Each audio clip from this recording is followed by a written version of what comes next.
ეთერშია კურიერი 9 საათზე. ზალუდუმაშვილთან ერთად.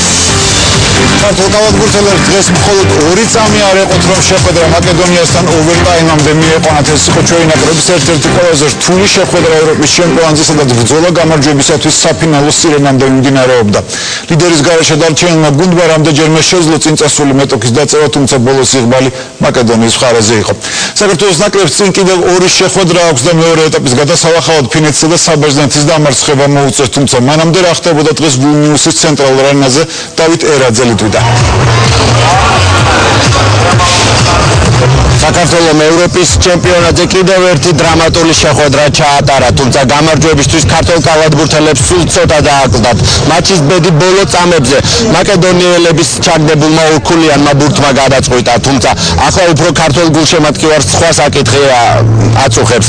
საქართველოს ნაკრების კიდევ ერთმა ლიდერმა ამჯერად უკვე გიორგი ცინცაძე მიიღო მძიმე ტრამვა და სამწუხაროდ უკვე მეორე კალათბურთელისთვის ნაადრევად დასრულდა ეს ევროპის ჩემპიონატი. ცინცაძე მინიმუმ 2 თვე ვერ დაეხმარება. საკუთარ გუნდს ექიმების დასკვნით მასაც კუნთი აქვს გაწყვეტილი.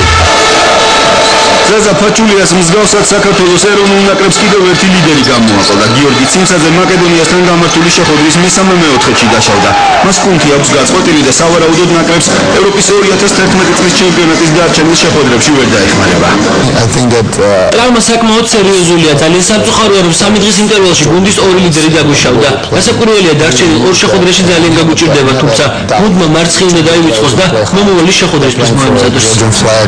დაგვიჭირდა, მაგრამ მიუხედავად ამისა ბოლომდე ვიბრძოლეთ, რათა პატარა გამართულებაც რო ქონოდა შეიძლება მოგვეღო ეს თამაში, მაგრამ თავის კიდევ 2 თამაში დაგვჭა, ვიბრძოლებთ ისევ და რა ვიცი რა გამოვნა.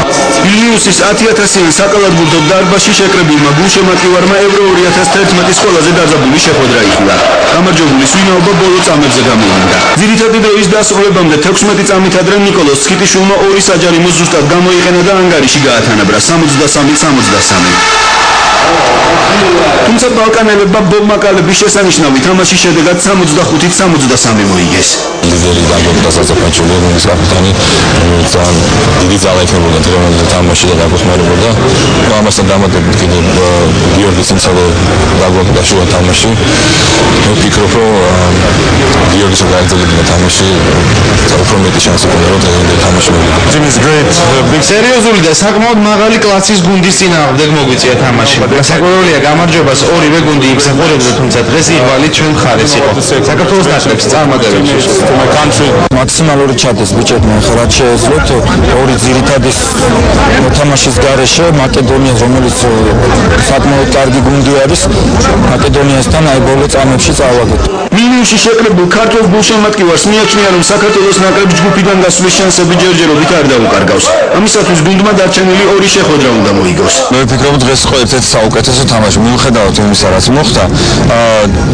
დღეს იყო ყველაზე ესეთი საინტერესო და ძალიან მაგრები არიან და ერთი სიტყვით ჩვენი ბიჭები და ძალიან მაგრა უნდა დაუძგეთ გვერდით და უნდა დავამხნევოთ. ძალიან ემოციური ვარ, ძალიან ვინერიული, ძალიან დიდი გულით გულშემატკივრობ და ძალიან ამაყი ვარ ჩემი საქართველოს ნაკრების. აბსოლუტურად ყველა თამაში უყურე, დღეს იყო ყველაზე ესეთი მნიშვნელოვანი თამაში მე რასაც ვუყურე ბიჭების მხრიდან.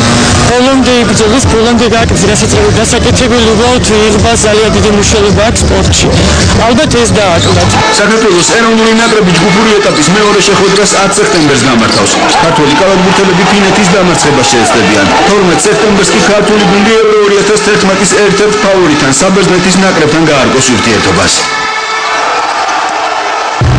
ალბათ სიუჟეტიდანაც კარგად ჩანდა, თუ რაოდენ დამწუხრებული იყო თითოეული ქართველი გულშემატკივარი, რაოდენ დიდი სიხარული მოანიჭა საქართველოს ნაკრებთან გამარჯვებას მაკედონიელებს. მაკედონიელთა ლიდერები აღნიშნავდნენ, რომ მათ მართლაც ურთულეს ბრძოლაში გაიმარჯვეს და საქართველოს ერთ-ერთი უძლიერესი გუნდი ყავს. მაშინ ასე უკვე 10 სექტემბერს ქართველი კალათბურთელები დაუპირისპირდებიან ფინელებს, ხოლო 12 სექტემბერს ქართველი კალათბურთელები ბერძნების წინააღმდეგ ითამაშებენ.